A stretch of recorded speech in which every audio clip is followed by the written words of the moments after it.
speaking to Andrew Otike-Odibi, Executive Director at C&I Leasing, to give us his thoughts on the results released just yesterday. The first quarter numbers, like you mentioned, turnover was up 15%, and the company has indeed returned to a profit after posting a loss last year. Andrew, thank you very much for joining us today. Thank you. First of all, give us a sense of how the business is structured right now in terms of business lines. I know you're into leasing, obviously, but it seems the company has changed significantly over the last few years.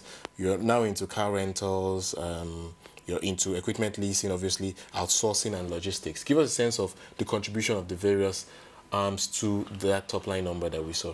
Okay, traditional business, being a finance lease business, contributes about 15% to top line figures. Then we have the car rentals, which has the Hertz brand with it. That's maybe another 20%. Then we have the equipment rentals, that's where we have the heavy equipment like the vessels and cranes.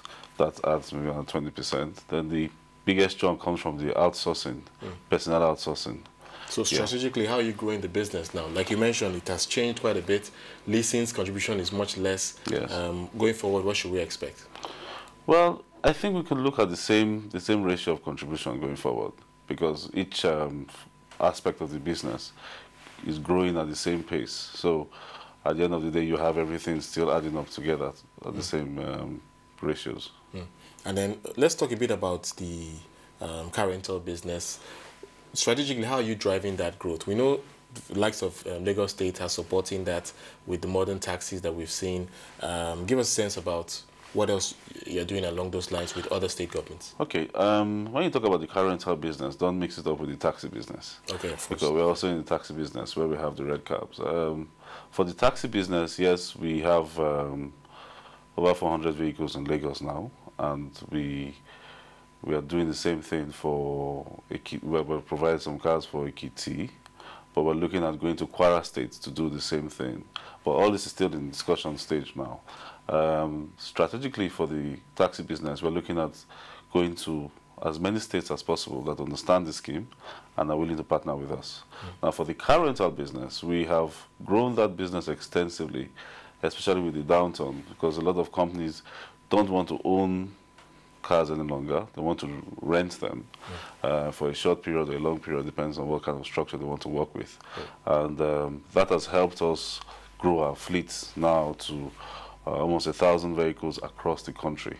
Yeah, we are supporting major companies now and providing them cars, moving their staff from one place of the country, one location to the other. These kind of companies, we're talking about manufacturing, major manufacturing companies, and we recently signed another contract last week for the 300 vehicles for one of those companies. How is the higher interest rate environment affecting your business? Well, like every other business in Nigeria, it impacts negatively on your bottom line, and it puts a lot of stress on the business. But well, we're living with it.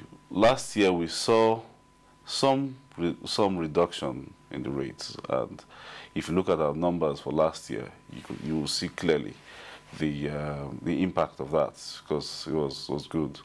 Now, being a leasing company, we are highly geared, and so most of our funds are borrowed, and so a slight reduction in interest rates has a significant impact on our bottom line. And then, to what extent can you pass this higher interest rates to?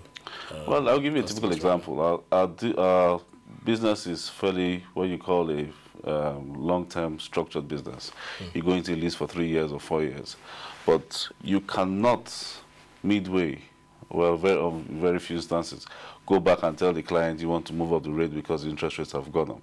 So you find out that, and over that period, you might have the interest rates in the market going up 4 notches, yeah, and that negatively impacts on your business.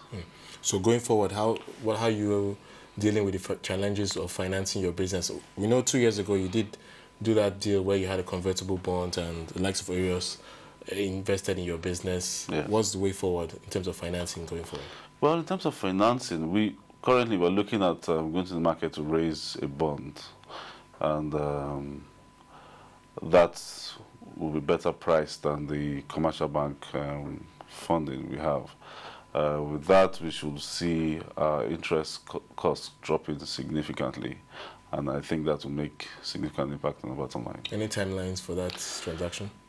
2-3 months. 2-3 months from now? Yes. All right. And maybe any final words to investors? We know the market is somewhat dull right now. What should they expect from C&I for the year end? Well, for last financials were not too fantastic, but what I'll tell investors is we're just coming out of a period of consolidation. So we had 2 subsidiaries which were just giving birth to, and those subsidiaries are now in positions to post profits.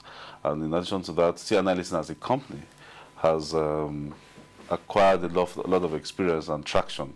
So I think that from now on, we're going to see the business posting good profits, and the investors themselves will be happy.